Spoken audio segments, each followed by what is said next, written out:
Paz, família, bom dia, boa tarde, boa noite. Seja bem-vindo a mais um Didático Podcast e hoje o tema é renúncia.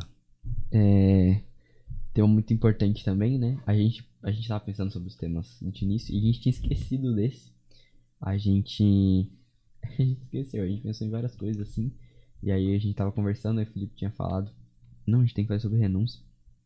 E, e a gente vai fazer agora.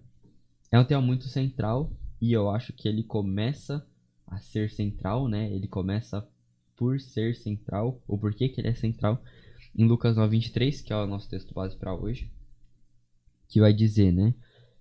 Jesus dizia a todos, ele estava lá pregando e tal. Se alguém quiser acompanhar-me, negue a si mesmo, tome diariamente a sua cruz e siga-me. Então, só para abrir o podcast, é um tema central porque é o chamado de Jesus para a gente seguir ele.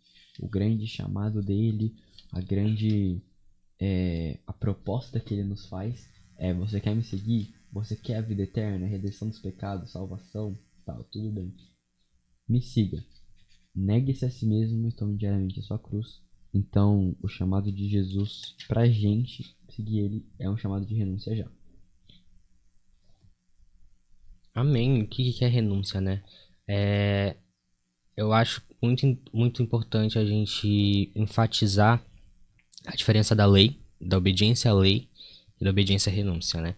Porque são coisas que, se a gente olhar assim, é tipo muito parecido. Uhum. Só que eu acho que a maior diferença é primeiro o autor, que é Jesus, e a motivação. Porque a lei, ela é ela é cumprida até hoje por medo do inferno. Eu tenho medo do inferno, então eu não peco. Tenho medo do inferno, então eu não minto, eu não adultero. Já a renúncia, ela é por amor ao filho. Enquanto a lei é por medo do inferno, a renúncia é por amor ao filho, por amor ao cordeiro. Então eu não peco porque eu não preciso, porque eu amo Jesus. Então eu não adultero porque eu tenho Jesus, que Jesus é suficiente. Eu não roubo porque eu sei que isso não vai agradar a Jesus. Então, acho que a maior diferença entre a lei e a renúncia é realmente essa motivação, né? E geralmente esse amor, que a renúncia é por amor, ele não vai ser motivacional, ele não vai ser algo, nossa, meu Deus, eu não quero pecar. Às vezes você vai querer pecar, mas aí o amor vai você decidir ir contra esse instinto, você decide morrer, que é exatamente isso, você decide negar a si mesmo para poder seguir Jesus. Uhum. É, eu lembro que faz um tempo atrás, acho que faz um mês, que eu pensava sobre isso no Revival, que era uma oração, uma noite de oração, e eu tava até pensando sobre isso, né? Que essa questão do morrer é algo que aparece tantas vezes no Novo Testamento, assim, são incontáveis as vezes, né?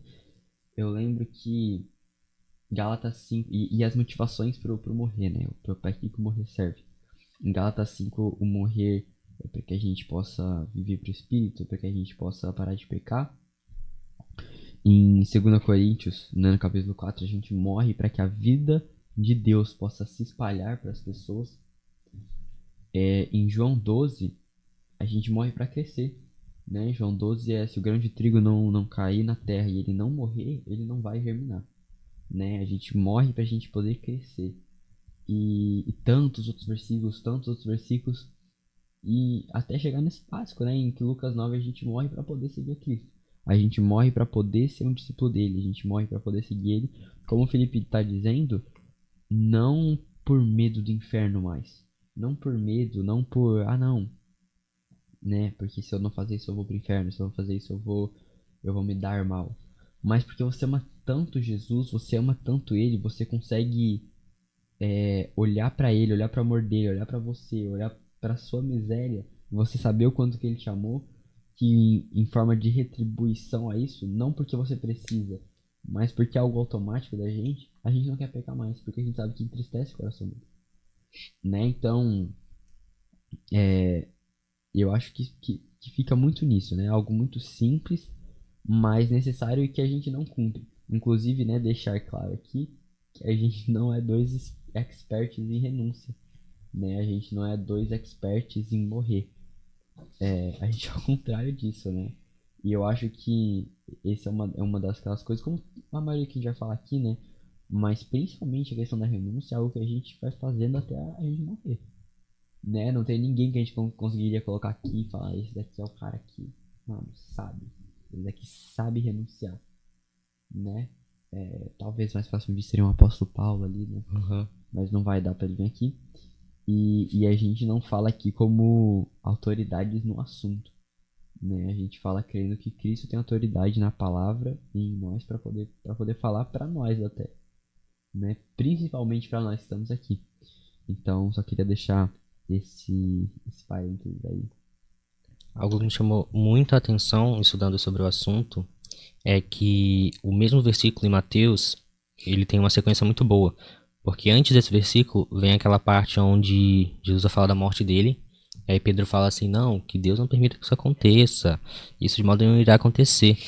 E aí Jesus vem e fala, sai da minha frente, Satanás. Porque você para mim é uma pedra de tropeço. Porque não leva em consideração as coisas de Deus, e sim a dos homens. E aí vem o versículo. Então disse aos seus discípulos, se alguém vir após mim, negue a si mesmo, tome a sua cruz e siga-me, pois quem quiser salvar a sua vida perderá, e quem perder por minha causa, esse a achará. Acho que é até um cumprimento do primeiro mandamento, né? De colocar a Deus até acima da sua própria vida, em cima da sua própria vontade. Davi falou ali sobre Coríntios 4, 1 Coríntios 4, primeira, segunda, né? Segunda Coríntios, cara.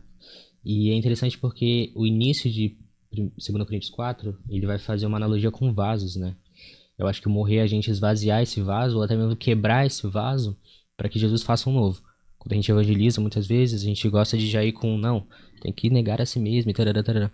Mas como alguém vai negar a si mesmo se conhecer Jesus? Uhum. Sabe, como você vai falar, não, você tem que seguir Jesus e negar a si mesmo. A gente às vezes acha que o negar a si mesmo é para chegar até Deus. Só que isso Jesus já fez, sabe? Jesus que é a ponte para você chegar até Deus. E a partir disso você pode mudar. Uhum. Não antes. A partir dele a gente pode morrer, né? E acho interessante essa passagem também de Mateus, porque quem Jesus chama de Satanás é quem tenta fazer com que ele não passe pelo desconforto, né? Que não passe pela dor, que não passe pela renúncia. Então, quando a gente vê e as coisas vão fugir do desconforto, as coisas vão nos deixar mais confortáveis, a gente acha que isso é de Deus. E não necessariamente é, né? Muitas vezes pode ser, mas não necessariamente é. Porque a gente não pode esquecer, eu acho isso muito interessante, na passagem de Lucas 9, quando Jesus diz tomar a sua cruz, a gente tem uma imagem da cruz hoje, né? A gente tem uma imagem da cruz, é a imagem da Sim. redenção, é a imagem de um Jesus, uma pessoa que amou tanto a gente que sacrificou por nós, né? Mas essa não é a imagem que as pessoas estavam ouvindo tinha. Isso não é o que Jesus queria que elas pensassem. Mas a cruz daquela época ela tinha uma imagem de punição. Era uma imagem de humilhação, de dor e de sofrimento, né? Então, quando Jesus diz assim, né, imaginar os discípulos ouvindo, né? Não, imaginar eles pensando na verdade, né? Não, porque Jesus é o rei dos reis, né? Ele é o Messias, tal. A gente vai se dar bem com ele. E aí esse cara vira pra todo mundo e fala assim, não, porque você tem que carregar a sua cruz. Pô, já falou assim, carregar a cruz, né? Era uma punição de crime, era equivalente a uma cadeira elétrica, equivalente a uma forca. Era uma punição de crime que Jesus tá falando, não, vocês vão carregar a cruz de vocês. Então, não tem como olhar pra isso e interpretar de uma forma confortável. Não tem como olhar pra essa afirmação de Jesus e achar que é algo fácil de fazer, algo que é de boa, ou algo que a gente vai sentir no nosso coração de fazer. Ninguém sente no coração de ir numa cruz, né? Algo que é imposto a gente. E eu acho que o morrer vem muito disso, não imposto de uma forma. Deus está impondo a gente pra gente ser salvo. Mas a gente já é salvo e agora a gente vive uma vida pra Deus, né? Romanos fala muito disso. A gente é justificado e agora a nossa vida é pra Deus. Eu não sei se é em Coríntios que ele vai dizer. Acho que é 2 Coríntios. Ai, meu, que ele fala assim. A gente crê, o amor dele não constrange, porque um morreu por todos, logo todos morremos, e agora os que morreram vivem para aqueles que morreu por ele, né? A gente morre, a gente vive agora para aquele que morreu pela gente, né? A gente morre para si mesmo e vive para aquele que morreu pela gente.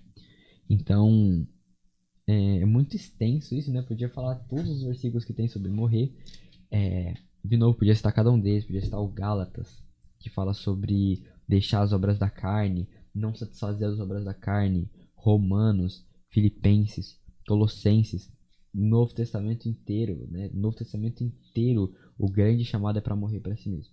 Né? E Paulo é uma prova viva disso, Jesus é uma prova viva disso, os apóstolos também. Então, é isso.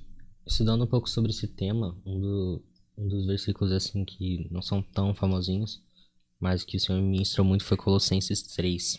Ele começa falando assim, primeiro o final do 2, né? Ele fala assim: se vocês morreram com Cristo para os rudimentos do mundo, por que se sujeitam às regras como se ainda vivessem no mundo?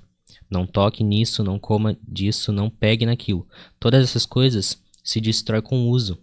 São preceitos e doutrina dos homens. De fato, essas coisas têm aparência de sabedoria, ao promoverem um culto que as pessoas inventam, falsa humildade e tratamento austero do corpo. Mas elas não têm valor algum na luta contra as inclinações da carne.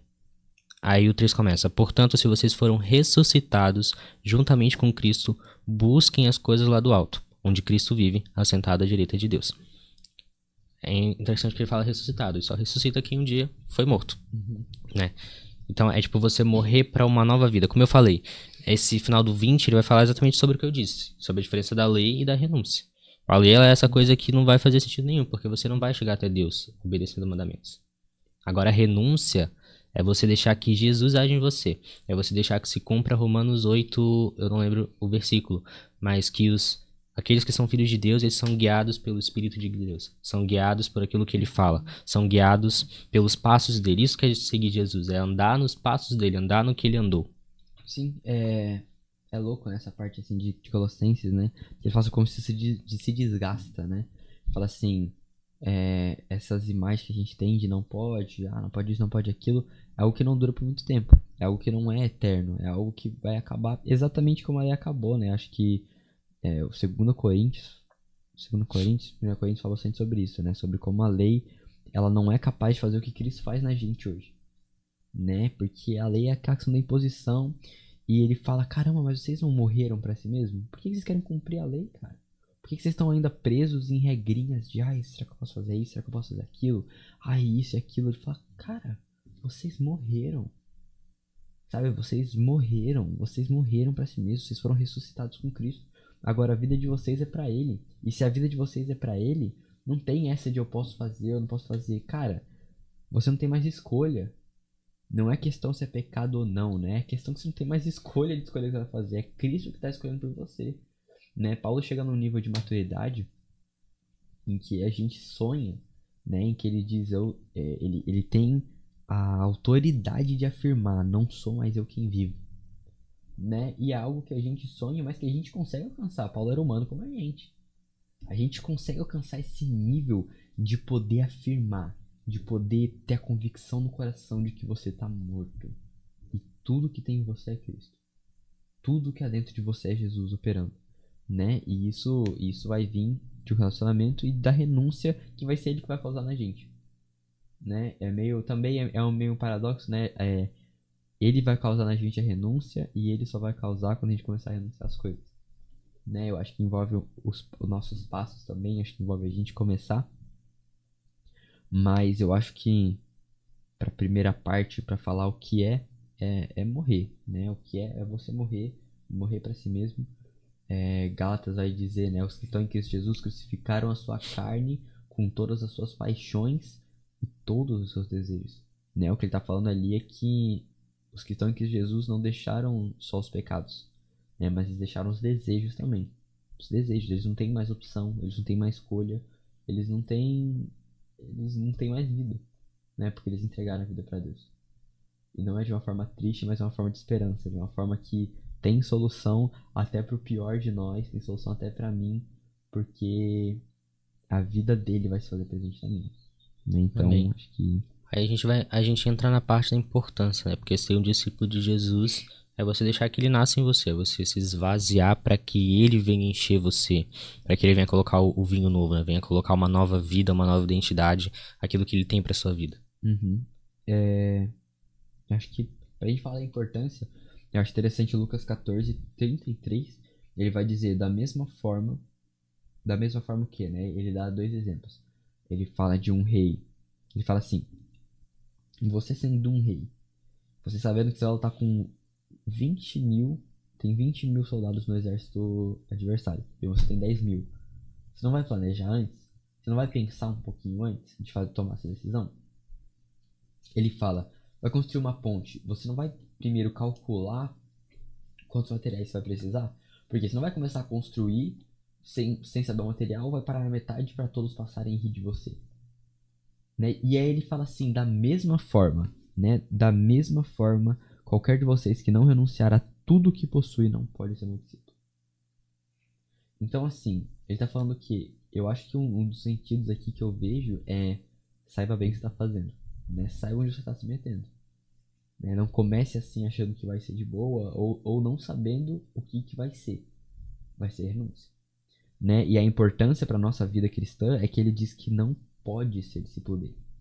Renunciar significa o quê? Eu acho que é importante salientar, né? Não significa, não, eu virei discípulo de Jesus, preciso vender tudo, né? Vender tudo, ficar aí pela rua pregando e tudo mais. Não. Mas é renunciar na questão de ter como se você não tivesse. Né? Então renunciar a tudo que possui. Né? Muitos dos apóstolos eles precisaram renunciar a várias coisas fisicamente. Né? Literalmente. Né? Afundaram os barcos, deixaram as casas. Mas muitos deles, e muitos de nós, a nossa renúncia, ela é no íntimo do coração, né? Ela é a nossa motivação. Ela é, não, eu tenho tudo isso que eu tenho hoje, mas como se eu não tivesse. Né? Eu tenho, mas Jesus vale mais que isso. E às vezes pode ser até mais difícil, porque você vai ter que estar sempre vendo ali se realmente Jesus está no topo da sua vida, né? Se Jesus está como primeiro na sua vida. Então eu acho que é, a renúncia, ela vem muito disso, né? Ela vem muito de Hebreus ali, viver como peregrino, né? E segurar as coisas com a mão leve. E eu lembro que 1 Coríntios 7 também fala sobre isso. Quando ele diz do casamento. Ele tá falando sobre o casamento e fala assim: agora, tipo, nesse momento que vocês estão vivendo agora, em que vocês são cópias de Cristo esperando pela volta dele, vocês podem ter suas esposas, porque o tema do capítulo é sobre relacionamento. Vocês podem ter suas esposas, mas tenham como se vocês não tivessem. Mulheres, tenham seus maridos como se vocês não tivessem. Sejam tristes como se vocês não estivessem tristes. E sejam felizes como se vocês não estivessem. Ou seja, não baseiem a vida aqui como última. Não achem que as coisas daqui são suas, que você possui elas, que elas são mais importantes. Mas lembre que Cristo é mais importante que tudo.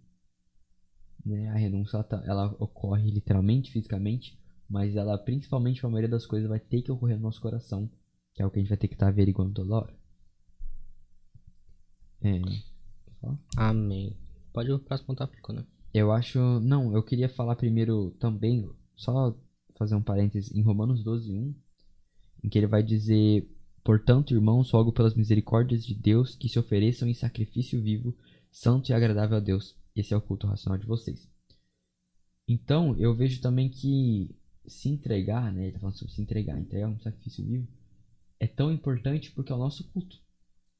Né? É o nosso culto, né? Ele não é o culto racional, ele não é quando a gente vem nos cultos, a gente vem na igreja, no caso, né? A gente vem na igreja, canta um louvor, escuta o pastor falando, mas Romanos diz que o culto racional é a gente entregar a nossa vida completa. Não só nos domingos, não só nos sábados, não só nas sextas, nas quintas, mas a nossa vida por completo, em todos os momentos, em todos os lugares. É uma é um sacrifício vivo. A nossa vida é um sacrifício queimando todos os dias, todos os dias.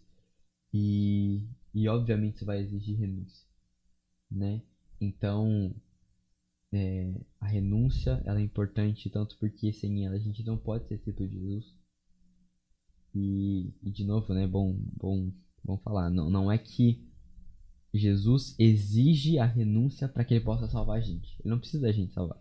Mas é que a renúncia é uma evidência da salvação. Então, se você não está renunciando, pense bem sobre a sua salvação. Se você vê que a sua vida está muito de boa e que você não precisa renunciar a nada e que está tudo muito fácil, pense bem sobre negar a si mesmo e carregar a sua cruz. e se você realmente conhece Jesus, né? Então, e é o outro ponto que é o culto racional, é o nosso culto, mano. É o nosso culto a Deus é a nossa vida, né? Não, a gente não pode se limitar a uma vez por semana, 3 vezes, 4 vezes, não interessa.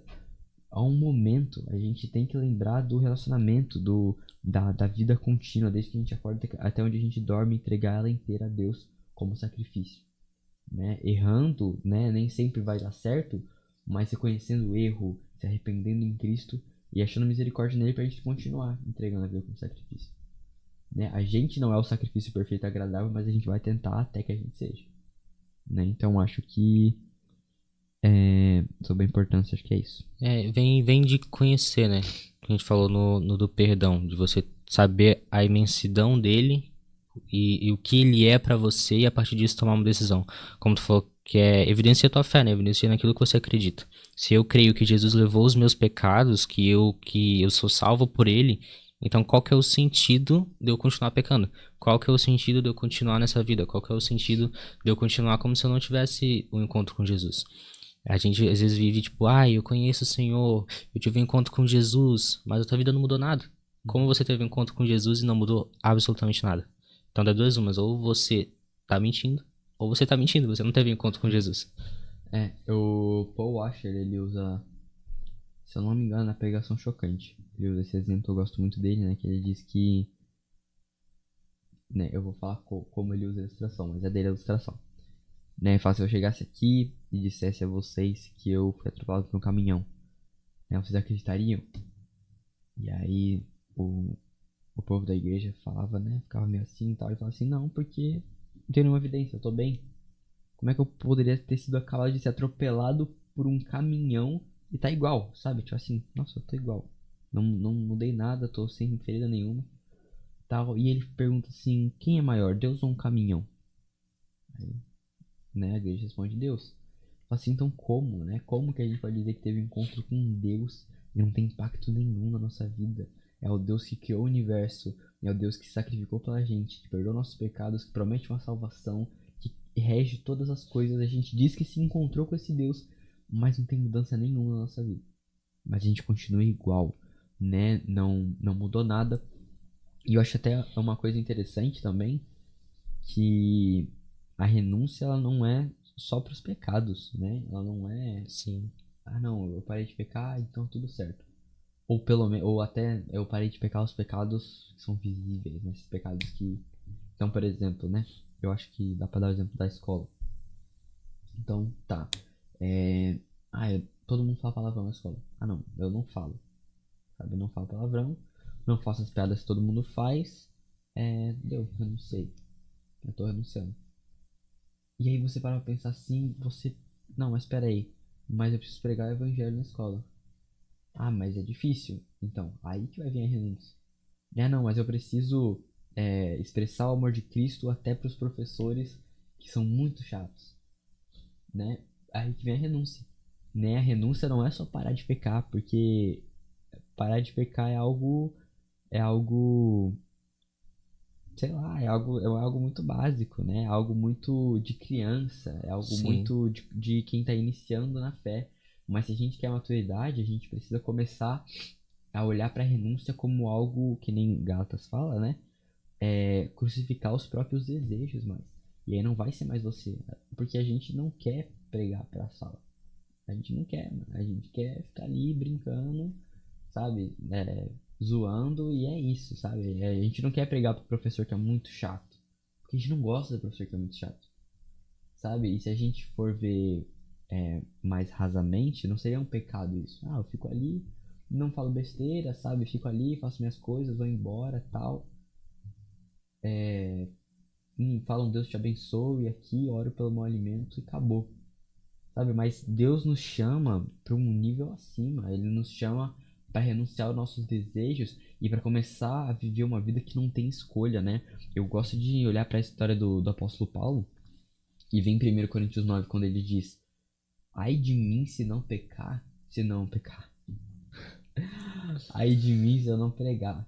Ele fala, né? Ai de mim se eu não pregar. Eu vejo um homem ali que ele tá tão morto para si mesmo que não tem mais escolha nenhuma.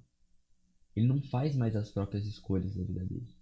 Ele tá tão entregue a Cristo, ele tá tão cheio do Espírito, que ele fala, cara, eu não consigo não pregar. Eu não consigo. Não é mais uma opção pra mim. Eu tô morto pra mim mesmo e é Cristo que vive em mim de uma forma que eu não faço as minhas próprias escolhas mais. Né? Então, quando a gente tá morto, quando a gente começa a anunciar, pouco a pouco a gente vai perdendo as escolhas. Né? Isso é bom. É melhor do que deixar as escolhas na nossa mão, que a gente sempre vai escolher errado. Melhor deixar nas mãos de Jesus, que vai sempre fazer a escolha certa. Né? Então, eu começo a ver essa questão da renúncia, a gente vai começando a renunciar as coisas aqui e ali, e vai ficando mais parecido com Cristo, e pouco a pouco os nossos desejos vão sendo crucificados com Jesus, e o que ressuscita são os desejos dele. Né? É a vontade dele para nossa vida, e a gente vai ficando sem escolhas, porque a gente não consegue mais. A gente não consegue mais sair daquela glória da vontade dele, e ele começa a viver através da gente. Então, lembrar disso, né? Que a renúncia não é só não pecar, mas a renúncia é viver o que Deus quer pra gente. Né? O que Jesus quer é não fazer as próprias vontades, mas começar a viver de uma forma que não seja a gente vivendo. Começar a viver de uma forma que não seja a gente vivendo. Então acho que a questão da importância é muito sobre isso. Mais alguma coisa, Felipe? Não. Falei. Não? Então dá pra gente ir para as dificuldades. Eu também. Eu vou pegar o versículo lá. Eu acho que não tem muito que falar sobre dificuldade, porque é óbvio, né? Porque é difícil renunciar. Mas eu vou ler um texto aqui. Mateus 16:2, né? Que acho que só pra ficar claro. Pois quem quiser salvar a sua vida, a perderá. Mas quem perder a sua vida por minha causa, a encontrará. Pois que adiantará o homem ganhar o mundo inteiro e perder sua alma? Ou que o homem poderá dar em troca de sua alma? Então o que ele tá falando aqui? Pois quem quiser salvar a sua vida. Acabou. É isso. A gente quer salvar a nossa vida. A gente não quer perder ela, cara. A gente busca a todo momento. Parece que o que nos é imposto na nossa sociedade atualmente é que tudo é pra salvar a nossa vida. A nossa vida. Não é nem mais o do meu amigo, não é nem mais da minha família. É a nossa vida. Né? Tudo é pra que ela fique melhor, mais confortável. Né? E isso é o comum. É o comum, é o que é pregado hoje na sociedade, né? É o que a gente tem posto nos conteúdos que a gente assiste. É isso. Salve a sua vida. Salve a sua vida. Né? Consuma o máximo de prazer que você conseguir. Seja o que você quiser. Salve a sua vida. Salve as suas vontades. E aí vem Jesus, né? Da forma mais contra, né? Contra tudo que a gente acredita que ele pode ser. Falar, cara, se você quiser salvar sua vida, você vai perder ela. Né? Ele fala assim, se você quiser, segue por esse caminho, mas sabe que o final é você vai perder ela. Né? Ele diz, quem quiser salvar sua vida, vai perder. Mas quem perder ela, vai salvar. Né? Então a gente vê que é difícil porque a gente quer salvar nossa vida. É difícil porque a gente gosta muito de estar aqui, a gente gosta muito de prazeres rápidos, a gente gosta muito da gente estando bem. Não importa se o outro está passando necessidade, se o outro não está. E o evangelho vem totalmente contra isso, né? Ele vem dizendo, tratem os outros como superiores a vocês. Tratem os outros como se eles fossem piores que ele. O próprio apóstolo Paulo, a gente vê os 3 exemplos dele. E o último que ele dá é, eu sou o pior dos pecadores. Eu sou o pior dos santos. Eu sou o pior de todos. Eu sou o pior da humanidade inteira. Eu sou o pior. Eu sou o que mais necessita de Jesus. Eu sou o que mais precisa da misericórdia dele. Eu queria citar Hebreus 2:15. Os primeiros capítulos de Hebreus, eles vão falar muito sobre a superioridade de Jesus. E o 15 está falando de um dos atributos que ele fez e tudo mais, e ele vai falar assim, ó, e livrasse todos os que pelo pavor da morte estavam sujeitos à escravidão por toda a vida. Lendo assim, tipo, de primeira, eu fiquei tipo meio confuso, como assim? Uma pessoa ficou com medo da morte e virou escrava por toda a vida. Aí ele vai falar assim, ó, no próximo capítulo, no 3, versículo 13, ele fala, pelo contrário, animem uns aos outros todos os dias, durante o tempo que se chama hoje, a fim de que nenhum de vocês seja endurecido pelo engano do pecado. Eu acho que esse versículo evidenciou muito o que é o engano do pecado, né? Porque a morte que fala aqui, ela não é uma morte tipo, tenho medo de morrer E é tipo só medo de morrer. Um dia eu vou morrer. Porque, tipo, a gente sabe que um dia a gente vai morrer. Uhum. Todo mundo sabe que uma hora eu vou morrer e acabou. Esse medo da morte, ele é o medo de você não viver o suficiente. De você não dar valor suficiente para sua vida, não dar valor suficiente para o seu prazer, não dar valor suficiente para o seu próprio eu. Não aproveitar o que tem, né? É, não aproveitar, porque um dia eu vou morrer, eu preciso aproveitar tudo. Eu preciso ter todo o prazer do mundo, eu preciso ser feliz. Eu preciso seguir o meu coração, o que me torna feliz. A gente vê em todos, cara, em qualquer lugar, até na própria igreja. Faça o que te faz feliz. Faça, vá pelo caminho que você vai ter um futuro bom. Faça aquilo que o seu coração está dizendo, que o coração está mandando. E não é isso que o Evangelho fala. Sabe? Ele está falando de um pessoal que viveu sujeito à escravidão por toda a vida porque queriam viver. E é bem o que Jesus fala: aquele que quiser achar a sua vida, né? Salvar, Salvar a é. sua vida. Aquele que quiser salvar a sua vida vai perder, porque a vida verdadeira não é isso aí. Uhum. A vida é muito mais, a vida é uma eternidade. É uma eternidade comigo. E aquele que quiser salvar sua vida na Terra, vai salvar. Mas não é eternidade. Uhum. É, e, e de novo, né? Eu acho que, na verdade, a maioria das coisas, né? Se não todas também, elas são resolvidas com olhar pra Deus, olhar pra nós. Sabe? A Aham. gente olha pra Deus, vê a grandeza dele, vê o que ele fez pela gente, a gente olha pra gente, vê que a gente não merece, a gente consegue cumprir. E eu acho que nessa parte também da renúncia é muito ter noção do que significa aqui, né? Ter noção do que isso daqui significa. Que é muito pouco, né? É, Tipo, que é muito é. pouco, é muito raso, rápido, sabe? 70 anos, 80 anos, tal. E realmente você vai basear sua vida nisso, né? É nisso que você vai basear sua vida, em algo que você vai perder rapidamente, né? Eu li lá nessa semana, né? Eu tô com ele na cabeça fresco, que é o livro de Eclesiastes, né? E ele. Eu peguei assim pra ler diretão, que eu tava com. Sei lá, eu queria muito ler esse livro. E é uma boa pedida pra você, pra gente lembrar o quanto que aqui é. Assim, é muito pouco, sabe? É muito pouco. A gente tem um Deus que nos prometeu um lugar que a gente vai olhar pra ele, cara. Ele nos prometeu um lugar que as ruas são de ouro. Ele nos prometeu um prazer eterno nele, sabe? Eterno, eterno. Ele nos prometeu enxugar nossas lágrimas, nos prometeu um lugar que não tem choro, que não tem dor, que não tem morte. E a gente olha para tudo isso, a gente canta Maranata, a gente acredita nesse lugar, mas daí na segunda-feira a gente continua construindo a nossa vida aqui.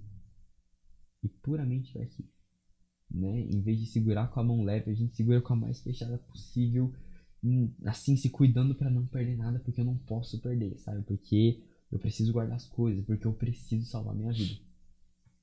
Então, vem muito de olhar para cá e saber o que que é aqui, saber o que que a gente é, saber o quanto tempo que a gente vive aqui e saber da promessa de Deus, né? Eu acho que o que deixa a renúncia mais fácil, o que deixa a renúncia, vamos dizer assim, Leve, digamos assim, mais leve, leve. entre aspas, É olhar pra eternidade, né? é olhar para a eternidade, porque todas as vezes que Paulo falava sobre e Paulo era um cara que entendia de renúncia, tá?